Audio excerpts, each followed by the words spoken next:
Sumo की हालत खराब थी, फिर भी निंगी ने उसे इग्नोर किया, उसे धक्का देके बाहर भेज दिया और अंदर से दरवाजा बंद कर दिया। सुमो बाहर बैठा बैठा रोता रहा कि ऐसा कुछ भी नहीं है, तुम मेरी बात समझ क्यों नहीं रहे हो।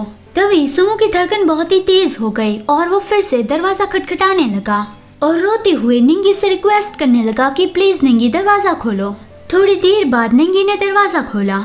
सुमो को ऐसा फील हो रहा था कि उसकी तबीयत खराब हो रही है, फिर भी वो निंगी के पास गया और वो उससे सब कुछ एक्सप्लेन करना चाहता था, पर निंगी ने उन दोनों के बीच का कॉन्ट्रैक्ट फाड़ दिया और कहा कि अब हम दोनों मेट नहीं है। मतलब सिंपल भाषा में मैरिज सर्टिफिकेट फाड़ दिया कि अब से हम दोनों हस्बैंड एंड हस्बैंड नहीं है। निंगी एक अल्फा है जिसे ओमेगा फेरमन से अट्रैक्ट होना चाहिए, पर निंगी पे किसी भी ओमेगा फेरमन की असर नहीं होती। निंगी ने वो कॉन्ट्रैक्ट पेपर्स फाड़ते हुए सुमो से कहा कि तुम भी उसी ओमेगा जैसे हो जिसके फेरमन की असर मुझ पे नहीं होती, अब तुम यहाँ से जा सकते हो। सुमो रोते हुए अपने घुटनों पे गिर पड़ा और उसे ये होश ही नहीं रहा कि कब वो वहाँ से उठा और कब वो बाहर चला गया। उसके बहुत सारे ओमेगा फेरमन रिलीज हो रहे थे क्योंकि अभी उसका हीट आ गया था। रास्ते में जितने भी अल्फा ने उसके फेरमन को फील किया वो सब लोग उसका पीछा करने लगे। सुमो चक्कर खा के गिर पड़ा और वो सारे अल्फा धीरे धीरे करके उसके क्लोज आने लगे थे। सुमो अंदर ही अंदर विश कर रहा था कि निंगी मेरी मदद करो, और वो बेहोश हो गया। फिर अगले सीन में कोई सुमो को हॉस्पिटल ले आया था। वो था जीजू, जो पहले भी सुमो की देखभाल रखता था। जीजू इमरजेंसी रूम के बाहर इंतजार कर रहा था और लोगों की बातें सुन रहा था। लोग बात कर रहे थे कि मैंने सुना कि एक ओमेगा अपने हीट दौरान रास्ते में ऐसे चक्कर खा के गिर पड़ा। अगर समय रहते कोई वहाँ पे उसे बचाने नहीं आया होता तो फिर उसके साथ बहुत बुरा हो सकता था। मतलब कि वो सारे अल्फा मिलके उसका रेप कर सकते थे।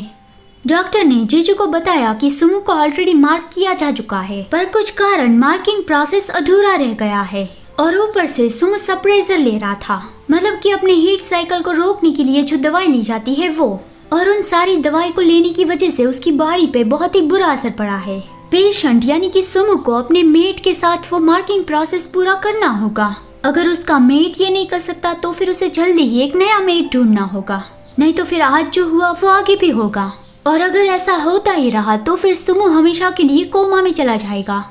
जीजू को सुमो के लिए बहुत ही बुरा लग रहा था कि सुमो के साथ ऐसा कैसे हो सकता है। जब सुमो को होश आया तब वो बहुत ही डरा हुआ था और जीजू को यहाँ देख के वो थोड़ा कंफ्यूज था। जीजू ने उसके सर पे हाथ फिरा के उसे शांत किया कि शांत हो जाओ, अभी तुम हॉस्पिटल में हो, यहाँ पे कोई भी तुम्हें चोट नहीं पहुँचाएगा।